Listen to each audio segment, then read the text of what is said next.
참 기쁜 날입니다. 우리 예수님이 사망 권세를 이기시고 부활하셨습니다. 다시 한번 기쁨으로 서로 축복하겠습니다. 사랑하고 축복합니다. 사랑하고 축복합니다. 여러분, 우리가 어떤 것을 안다라고 말할 때 두 가지 의미로 생각해 볼 수 있습니다. 첫째는 지식적으로 아는 것입니다. 그러니까 누군가로부터 설명을 들어서 또는 책을 읽어서 어떤 인터넷 정보나 그런 인포메이션을 통해서 아는 것을 말하죠. 지식적인 아는 것입니다. 둘째는 경험적으로 아는 것입니다. 직접 몸으로 겪어서 또 실제로 또 체험을 통해 아는 것을 말합니다. 이 둘 다 안다라고 말할 수 있지만 사실 전혀 다른 차원의 알미죠. 예를 들면 자막을 보여주시면 어떤 분이 저에게 맛집을 추천해 줬다라고 생각을 해보겠습니다. 그래서 제가 맛집을 알게 되었어요.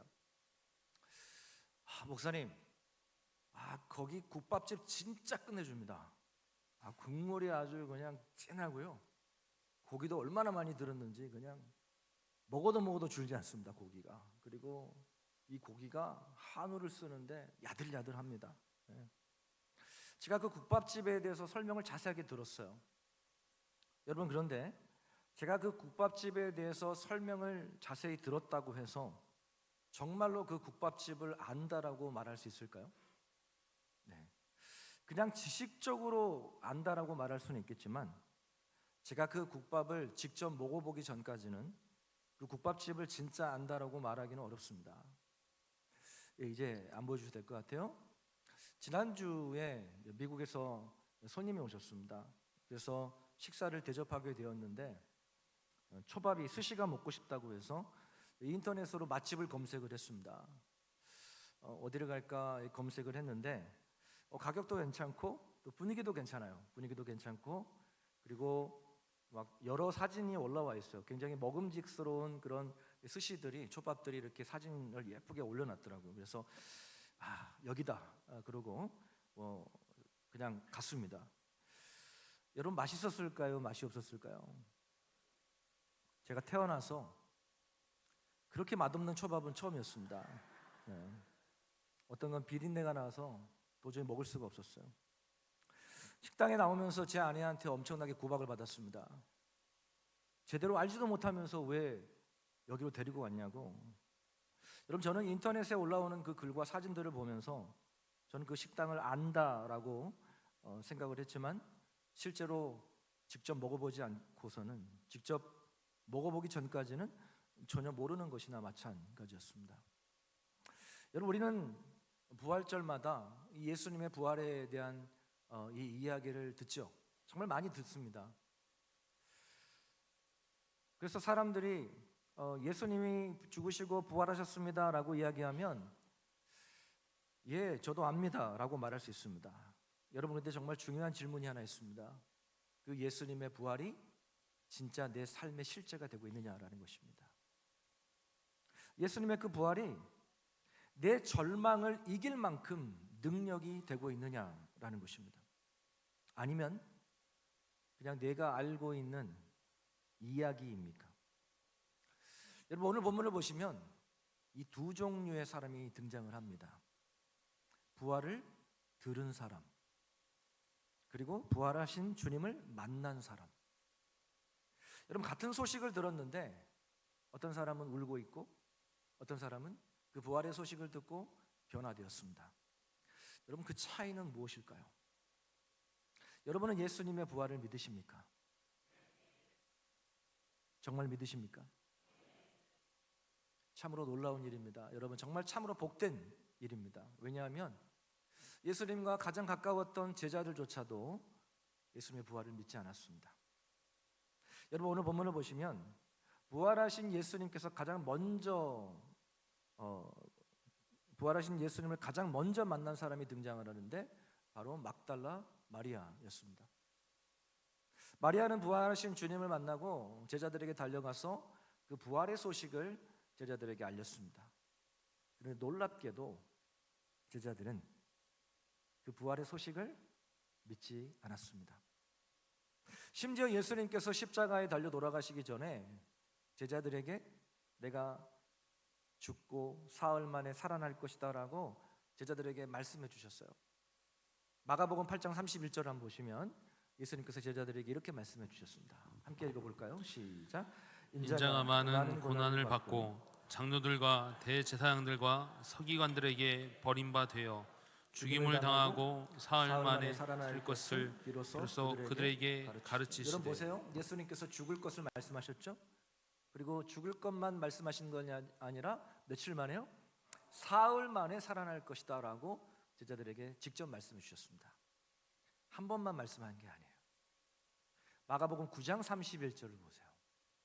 또 말씀하셨어요. 같이 읽어볼까요? 시작.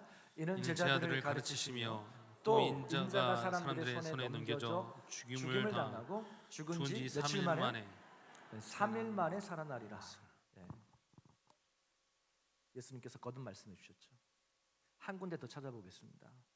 마가복음 10장 33절 34절입니다. 더 구체적으로 예수님 말씀하셨어요. 같이 읽어볼까요? 시작.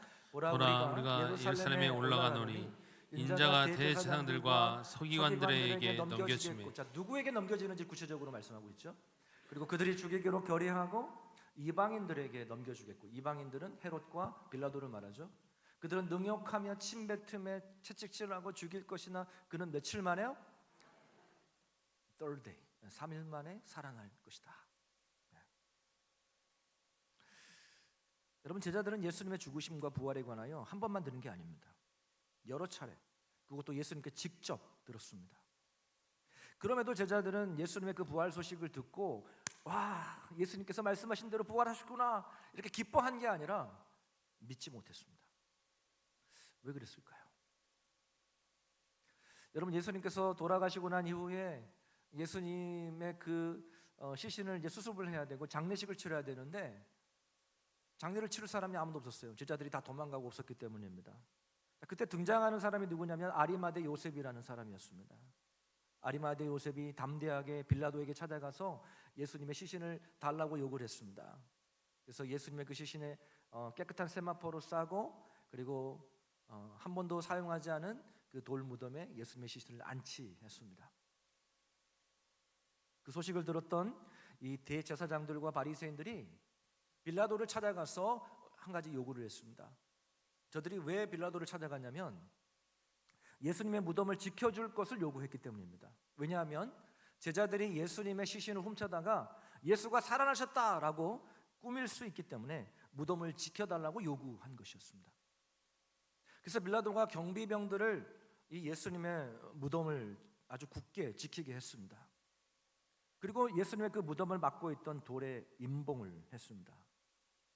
여러분, 임봉을 했다라고 하는 것은 로마법에 그 돌을 움직이면은 안 된다라고 하는 법입니다.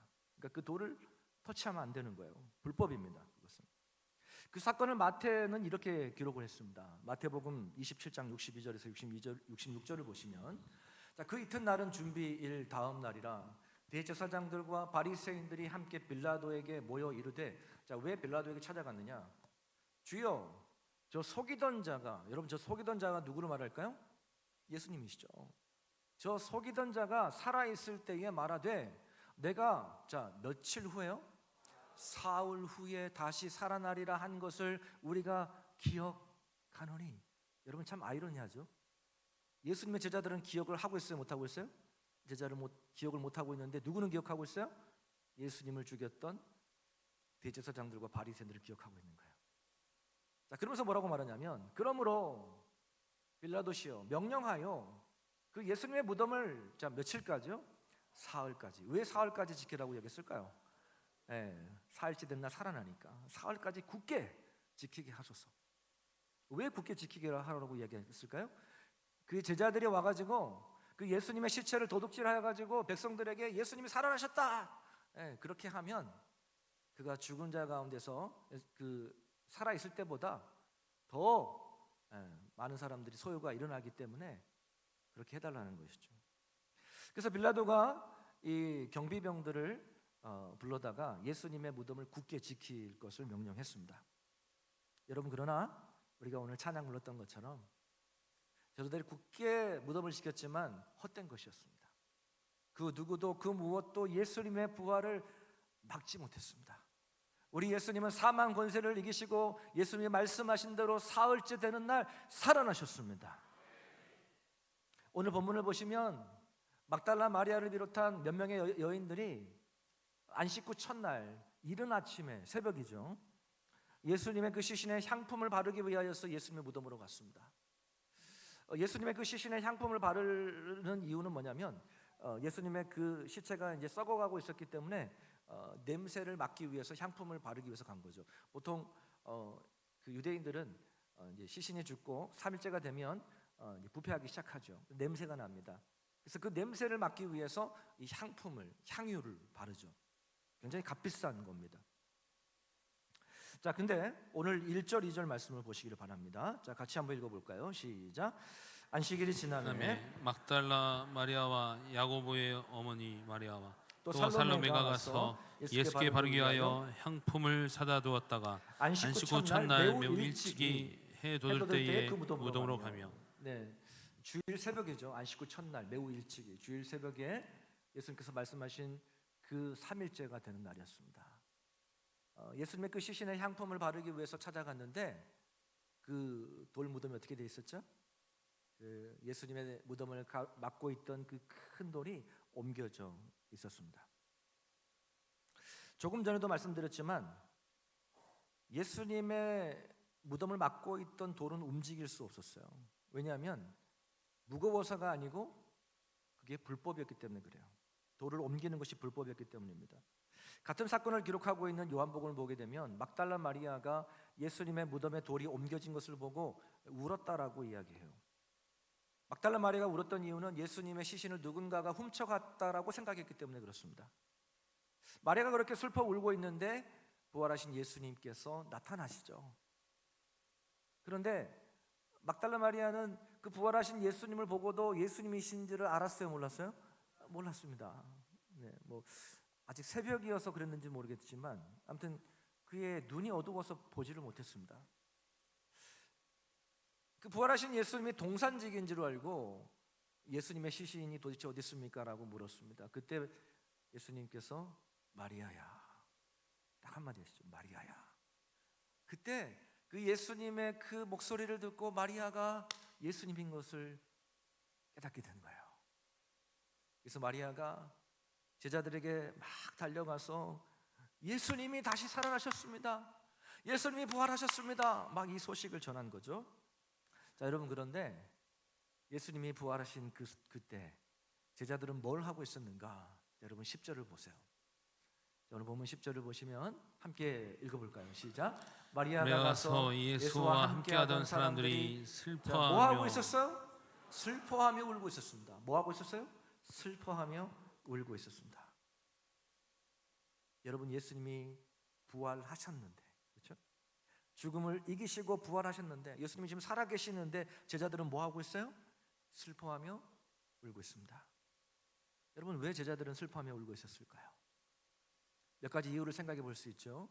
첫째, 제자들이 슬퍼하며 울고 있었던 이유는 예수님과 함께 했던 시간들 때문이었어요. 여러분, 제자들은 예수님과 3년 반 동안 동고동락을 했던 사람들입니다. 정말 예수님과 함께 했던 추억들이 많았죠. 특별히 예수님이 돌아가시기 전날 제자들과 함께 마지막 그 6월절 만찬을 하시면서 예수님께서 하신 그 말씀들, 그리고 허리에 수건을 두르시고 대야에다가 물을 받아가지고 제자들의 그 더럽고 냄새나는 발을 일일이 닦아주시던 그 예수님의 그 손길, 그 하나하나, 예수님과 함께했던 그 모든 시간들이 아마 주마등처럼 지나갔을 겁니다. 근데 그 예수님이 돌아가신 거예요. 너무 슬픈 거죠. 그래서 울었을 겁니다. 둘째, 제자들이 슬퍼하며 울었던 이유는 뭐냐면 예수님을 끝까지 따르지 못하고 도망쳐버린 자신들의 모습에 큰 죄책감 때문이었죠. 여러분, 예수님께서 십자가 지시기 전날 밤에 제자들과 함께 마지막 그 최후의 만찬을 하시면서 그 6월절 만찬을 하시고 제자들을 데리고 어디를 가시냐면 감람산으로 가십니다. 근데 감람산으로 가시는 그 길에 예수님께서 제자들에게 아주 충격적인 말씀을 하십니다. 그것이 무엇이냐면 너희가 다 나를 버릴 것이다, 이렇게 말씀하세요. 제자들이 얼마나 충격이었겠어요. 제자들은 한결같이 다 아니라고 이야기했습니다. 그 중에 오지랖이 컸던 베드로는 막 막 성질을 부렸죠. 내가 주와 죽을지언정 내가 절대 주님을 부인하지 않겠습니다. 내가 절대 주님을 배신하지 않겠습니다. 막 그렇게 장담했죠.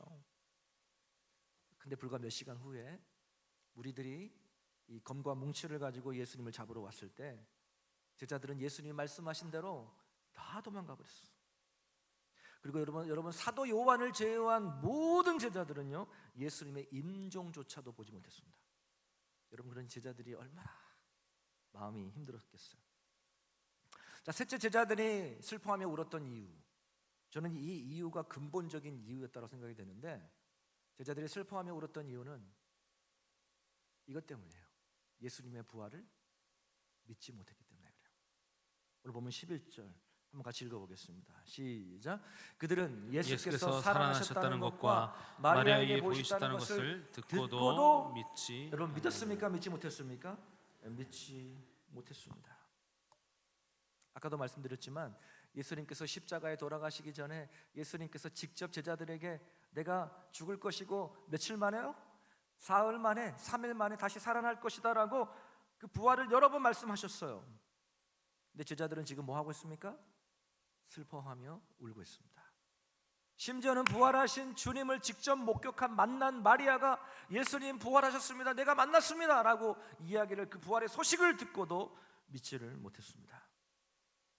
여러분, 제자들은 예수님의 공생애 가운데 죽었다가 살아난, 예수님의 죽은 사람들을 살리신 그 놀라운 이적을 3번이나 경험했어요. 마가복음 5장에 12살 되었던 회당장의 딸을 살리신 사건, 그리고 누가복음 7장에 나인성 과부의 아들을 살리신 사건, 그리고 요한복음 11장에 정말 죽어서 나흘째가 되어서 그 무덤에 시체의 냄새가 나기 시작하던 그 나사로를 살리신 사건, 이러한 이적을 제자들은 3번이나 목격했습니다. 그리고 예수님께서 직접 내가 죽고 사흘 만에 다시 살아날 것이다 라고 여러 번 말씀을 하셨음에도 불구하고 막달라 마리아가 전한 부활의 소식을 믿지 않았습니다. 여러분, 우리가 부활하신 주님을 만나지 못하면 예수님이 살아계셔도 절망할 수밖에 없는 거예요. 다시 말씀드립니다. 우리가 부활하신 주님을 만나지 못하면, 우리 하나님 살아계시죠, 그렇죠? 아멘을 왜 안 하십니까? 여러분, 하나님 살아계시잖아요. 여러분, 하나님 살아계신데 절망할 수 있다니까요. 제자들이 절망하고 있었어요. 예수님 살아계시는데. 제자들은 예수님이 십자가에 죽으실 때 이미 모든 것이 다 끝났다라고 생각을 했습니다. 제자들은 예수님 그렇게 빨리 돌아가실 거라고 꿈에도 생각 못했습니다. 여러분, 예수님이 십자가에서 돌아가셨다라고 하는 것은 제자들에게 어떤 것과 같냐면 완전히 부도가 난 거예요. 부도가. 자기 전 재산을 어떤 한 주식에 올인 투자를 다 했는데 내가 투자한 그곳이 상장 폐지가 돼버린 거예요. 종이 조각 되는 거죠. 그런 것 같은 거예요. 예수님께 올인했는데, 자신의 모든 것 다 예수님께 투자했는데 예수님 돌아가신 거예요. 상장 폐지된 거예요. 제자들은 예수님께서 예루살렘을 입성하실 때 사람들이 막 그 종려나무 가지를 가지고 호산나 막 왕으로 맞이했거든요. 그래서 제자들은 이런 꿈이 있었어요. 막 그런 기대감이 있었죠. 이야, 우리가 이제 예루살렘 들어가면 예수님이 왕이 되고 우리는 한 자리씩 차지하겠구나, 막 기대가 부풀었던 거죠. 근데 예수님이 십자가에 죽으심으로 그 기대가 물거품이 된 거예요. 그래서 제자들은 절망하고 낙심하고 실망하게 됩니다. 우리가 그것을 또 어떻게 알 수 있냐면 제자들의 태도를 보면 알 수 있는데, 예수님께서 돌아가시자 자신들의 고향인 엠마오로 내려가는 제자들이 있었고, 베드로를 비롯한 대부분의 제자들은 다시 옛날의 삶으로 돌아가요. 다시 물고기나 잡으러 가자. 왜요? 이제 다 끝났으니까. 이제 끝났다. 제자들은 낙심하고 좌절하고 내려가고 다시 옛날로 돌아갔습니다. 여러분, 그런데 우리 역시도 그럴 수 있습니다. 예수님 잘 믿으면 뭔가 문제가 해결이 되고 자식들도 잘 되고 병도 고침받고 우리 가정에, 우리 자녀에게 형통한 길이 열릴 줄 알았는데 우리의 기대가 빗나가고 소망이 끊어질 때 하나님의 말씀이 기억나지 않은 거예요. 두려워하지 말라, 내가 너와 함께 하겠다. 환난 날에 나를 부르라. 말씀이 생각이 안 나요. 절망합니다. 여러분, 그런데 한번 질문해 보겠습니다. 제자들이 슬퍼하며 울고 있었을 그때 예수님이 죽어 계셨습니까? 살아 계셨습니까? 살아 계셨습니다. 어둠을 이기시고 살아 계셨어요. 여러분, 우리는 여기서 단순하지만 아주 중요한 진리를 하나 깨닫게 됩니다. 그것이 무엇이냐면, 예수님이 부활하셨어도, 예수님이 지금 우리 가운데 살아 계셔도 내가 부활하신 주님을 만나지 않으면 여전히 절망 가운데 있을 수 있다는 거예요. 하나님이 지금 살아 계시는데 내가 그 살아계신 하나님을 만나지 않으면 여전히 현실 가운데 절망할 수 있다는 거예요. 여러분, 자막 한번 보여주세요. 여러분은 그 부활하신 주님을 머리로만 알고 계십니까? 아니면 그 부활하신 주님을 만나셨습니까? 내가 그 부활하신 주님을 만나지 못하면 우리는 여전히 절망 가운데 있을 수밖에 없습니다. 오늘 본문을 보시면 마가가 거듭해서 이 제자들이 예수님의 부활을 믿지 못하는 장면을 계속해서 보여주고 있습니다. 우리에게 참 부끄러운 이야기잖아요. 제자들이 그 수치스러운 모습을 계속해서 보여주고 있는데, 여러분 13절 한번 보세요. 13절 말씀. 자, 두 사람이, 여기서 두 사람은 누구를 말하냐면 엠마오로 내려가던 두 제자를 말합니다. 그 엠마오로 내려가던 두 제자들이 예수님 만났죠. 그래서 가서 남은 제자들에게 그 예수님의 부활의 소식을 알렸습니다. 근데 제자들이 믿었습니까? 안 믿었습니까? 역시 믿지 아니했다고 말합니다. 마가가 이렇게 거듭해서 제자들이 예수님의 부활을 믿지 못하는 것을 기록하는 이유는 무엇일까요? 처음에는 믿지 못했지만 부활하신 예수님을 만나고 난 이후에는 저들의 삶이 완전히 변화되었다는 것을 마가가 강조하기 위해서였습니다. 여러분, 마가복음의 마지막 장 마지막 절을 보게 되면 이 제자들이, 예수님의 부활을 믿지 못했던 제자들이 부활하신 예수님을 만나고 난 이후에 어떻게 변화되었는지를 이야기하고 있는데, 자 16장 20절 한번 보세요. 한번 같이 읽어보겠습니다. 시작. 제자들이 나가 두루 전파했어요. 자, 무엇을 전파했을까요? 부활하신 예수 그리스도를 전파한 거죠. 주께서 함께 역사하사 그 따르는 표적으로 말씀을 확실히 증언하시니라. 할렐루야. 제자들은 분명히 부활의 소식을 들었습니다. 막달라 마리아가 직접 부활하신 예수님을 만난 막달라 마리아가 전해주었고, 또 엠마오로 내려가던 그 두 제자가 예수님을 만나고 난 다음에 다른 제자들에게 그 부활의 소식을 알려주었어요. 그럼에도 제자들은 듣고도 믿지 못했습니다. 여러분, 왜 그럴까요? 부활하신 주님을 만나지 못했기 때문에 그래요. 여러분, 우리의 신앙의 결정적인 터닝 포인트, 전환점은 듣는 것이 아니라 만나는 것에 있습니다. 제자들이 부활하신 주님을 만나게 되었을 때 그들의 삶이 완전히 뒤집어진 거예요. 두려움의 문을 걸고 잠그고 숨어있던 사람들이 이제는 거리로 나가 복음을 전하기 시작하게 된 겁니다. 예수님을 부인하고 도망쳤던 그들이 이제는 그 이름 때문에 죽는 것조차도 두려워하지 않습니다. 여러분, 왜 그랬을까요? 부활을 들어서가 아니라 부활하신 주님을 만났기 때문입니다. 사랑하는 여러분, 이 부활주일날 우리에게 정말로 필요한 것이 무엇일까요? 더 많은 성경 지식을 아는 겁니까? 더 많은 설교를 듣는 겁니까? 물론 그것도 중요하겠죠. 그러나 오늘 우리에게 가장 필요한 것은 무엇이냐면 그 부활하신 주님을 내 삶 가운데 만나는 것입니다. 지금도 살아계셔서 역사하신 하나님을 내 삶 가운데 만나는 것, 여러분, 그것이 가장 중요한 일이에요. 여러분, 주님을 만나면 우리의 인생이 바뀌지 않을 수가 없는 거예요. 절망 가운데 있던 사람이 소망을 붙들게 되는 거예요. 두려움에 눌려있던 사람이 담대하게 일어서게 됩니다. 죄책감 가운데 눌려있던 사람이 용서와 자유를 경험하게 되는 거예요.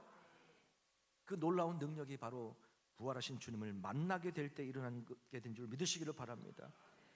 혹시 여러분 가운데 예수님에 대해서 많이 들어서 머리로는 잘 알고 있지만 아직 예수님을 인격적으로 만나지 못하신 분이 혹시 여기 계십니까? 저는 오늘 이 시간이 여러분의 삶의 전환점이 되기를 주님의 이름으로 축복합니다. 지금 이 자리에 부활하신 주님을 초청하시기를 바랍니다. 여러분의 마음으로 초청하세요. 주님, 내가 지식이 아니라 정말 그 부활하신 하나님을, 그 예수님을 내 삶 가운데 만나기를 원합니다. 경험하기를 원합니다. 여러분, 이 부활은 아는 것으로만 끝나면 안 됩니다. 반드시 만나는 것으로 이어져야 됩니다. 오늘 이 부활주일 우리 모두가 부활을 듣는 사람이 아니라 부활하신 주님을 만나는 저와 여러분 되시기를 주님의 이름으로 축복합니다.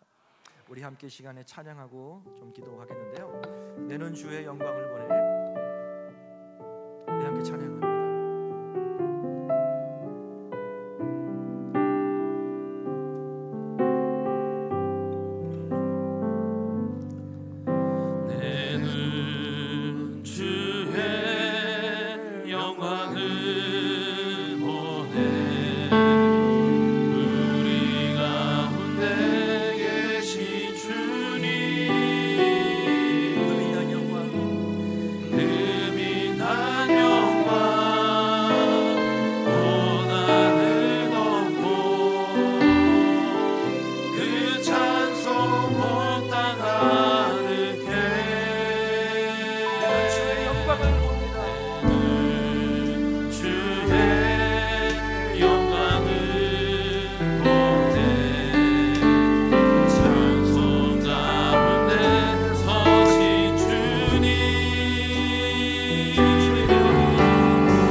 십자가에 죽으시기 전에 제자들에게 직접 말씀해 주셨습니다. 내가 죽겠지만 사흘째 되는 날 살아날 것이다. 여러 번 말씀해 주셨어요. 그럼에도 불구하고 저들은 예수님의 말씀을 기억하지 못했습니다. 예수님이 십자가에 돌아가시는 그날 제자들은 모든 것이 다 끝났다고 생각했습니다. 그래서 예수님의 그 살아나신 그 부활하신 그 날에도 제자들은 슬퍼하며 울고 있었습니다. 어쩌면 우리도 제자들의 모습과 같이 주님이 살아계심에도 불구하고, 주님이 살아계신데도 불구하고 여전히 절망 가운데 슬퍼하며 그렇게 울고 있지 않습니까? 내가 부활하신 주님을 만나지 않는다면 우리는 여전히 절망할 수밖에 없고요, 우리가 부활하신 주님을 만나지 않는다면 여러분 죽음은 끝인 거예요. 사랑하는 성도 여러분, 부활하신 주님을 만나시기를 축복합니다. 여러분, 그냥 내가 머리로 안다고 아는 게 아닙니다. 내가 지식적으로 부활하신 주님에 대해서 많이 들었다고 아는 게 아니에요. 여러분, 우리는 부활하신 주님을 만나야 합니다. 만나야지만이 여러분 그 말씀이 내 삶의 십자가 되는 거예요. 오늘 이 시간 아직 주님을 만나지 못하신 분이 있다면 오늘 이 시간 주님을 초청하십시오. 하나님이 오늘 이 시간 여러분을 만나기를 원하십니다. 우리 마음의 문을 여시고, 하나님, 주님이 부활하셨다고 하는데 주님 나를 좀 만나 주십시오. 하나님, 내 마음 가운데 찾아와 주셔서 주여 그 부활하신 주님을 만나기를 원합니다. 여러분들이 그렇게 간절히 기도하면 오늘 이 시간 부활하신 주님이 여러분을 만나 주실 줄 믿습니다. 우리 이 시간에 간절하게 우리 주님의 이름을 한번 찾고 우리 동성으로 기도하며 나아갑니다. 주여, 아버지 하나님 감사합니다. 하나님, 부활하신 주님, 사망 권세를 이기신 주님을 찬양합니다. 하나님, 주님이 살아계심에도 불구하고, 하나님, 우리 주님께서 살아나셨음에도 불구하고 하나님 여전히 슬퍼하며 울고 있는 제자들의 모습이 우리의 모습이 아닌가 생각해봅니다. 하나님, 우리가 주님이 살아계신다라고 우리가 수없이 고백하고 우리가 정말 말씀을 수없이 들었지만 하나님 여전히 절망 가운데 울고 있는 우리들의 연약함을 고백합니다. 주님, 이 시간에 부활하신 주님 우리를 만나 주시옵소서. 하나님, 우리가 머리로만 그동안 머리로만 알고 있던 하나님이 아니라 실제로 우리의 삶 가운데 역사하시는 그 하나님을 아버지 만나기를 원합니다. 하나님, 이 시간에 우리를 만나 주시옵소서. 주여, 우리 한 사람 한 사람을 만나 주시옵소서. 그래서 그 부활하신 주님과 동행하는 내 삶을 살아가고 주님 역사하여 주시옵소서. 살아계신 하나님, 감사와 찬양과 영광을 주님께 올려드립니다. 사망 권세를 이기시고 부활하신 주님, 그 부활하신 주님을 만나기를 원합니다. 우리가 수도 없이 부활해 주신 주님을 우리가 들었지만 하나님, 우리가 제자들처럼 머리로만 알고 있지 않았는지, 하나님, 지식적인 알미 아니라 그 부활하신 주님이 우리의 삶의 실제가 되어서 내 슬픔을 이기고도 남을 수 있는 그런 부활의 능력을 경험하게 하여 주시옵소서. 그래서 하나님, 부활하신 주님과 동행함으로 우리가 이 땅을 승리하며 살기를 원합니다. 하나님, 혹시 이 자리에 예수님에 대해서 많이 들었지만 아직 주님을 인격적으로 만나지 못한 분들이 있다면 주님 이 시간 찾아가 주셔서 부활의 소망 되신 주님 만나 주시옵소서. 하나님, 오늘 이 자리가 하나님을 만나는 자리가 되게 하여 주시옵소서. 우리의 마음의 문을 두드리고 계시는 주님, 이 시간 우리의 마음을 엽니다. 주님, 내 안에 들어오셔서 나와 먹고 나와 더불어 교제하기를 원합니다. 주님, 나를 다스려 주시고 주여 인도하여 주시옵소서. 하나님, 이 시간도 귀한 예물을 주님 앞에 봉헌에 올려드립니다. 하나님의 것을 구별하여 10의 1조를 드리며 감사하는 마음으로 감사 예물과 또 선교 예물 1,000번째 예물을 드립니다. 또한 부활하신 그 주님을 감사하며 부활절 감사 예물을 드리고, 또 생일을 맞이하여 우리 이병렬 장로님, 우리 김민아 집사님, 또 우리 엄태우 청년 또 귀한 예물 드렸습니다. 하나님, 이 예물을 기뻐 받아 주시옵소서. 하나님의 것을 구별하여 드린 아버지 손길 위에 하나님께서 성경에 약속하신 대로 하나님 아버지 넘치도록 채워주시기를 간절히 원합니다. 감사를 드리는 손길 위에 감사의 조건이 더 많아지게 하여 주시고, 하나님 아버지 특별히 생일을 맞이하여서 드린 헌금강을 기억하여 주셔서 지금까지 살아온 것이 하나님의 은혜임을 고백하며 남은 생에도 주의 영광을 위해서 살게 하여 주시기를 원합니다. 특별히 하나님, 오늘도 보이지 않게 정말 주의 나라와 주의 몸된 교회를 섬기는 귀한 손길들 기억하여 주시사 하나님 아버지 이 땅 가운데 필요한 것들을 채워주시고 하나님 범사에 감사가 넘치도록 하나님께서 부어주시옵소서. 하늘의 신령한 복과 땅의 기름진 복으로 충만하게 채워주시옵소서. 하나님, 이번 한 주도 정말 부활하신 주님과 동행하기를 원합니다. 나의 슬픔이 변하여 기쁨이 되게 하시고 전날의 한숨이 변하여 하나님 주님을 찬양하는 우리의 입술이 되게 하여 주시옵소서. 모든 영광 주께 올려드리오며 살아서 역사하시는 우리 구주 예수님의 이름 받들어 감사하며 축복하며 기도 올리옵나이다. 아멘 아멘.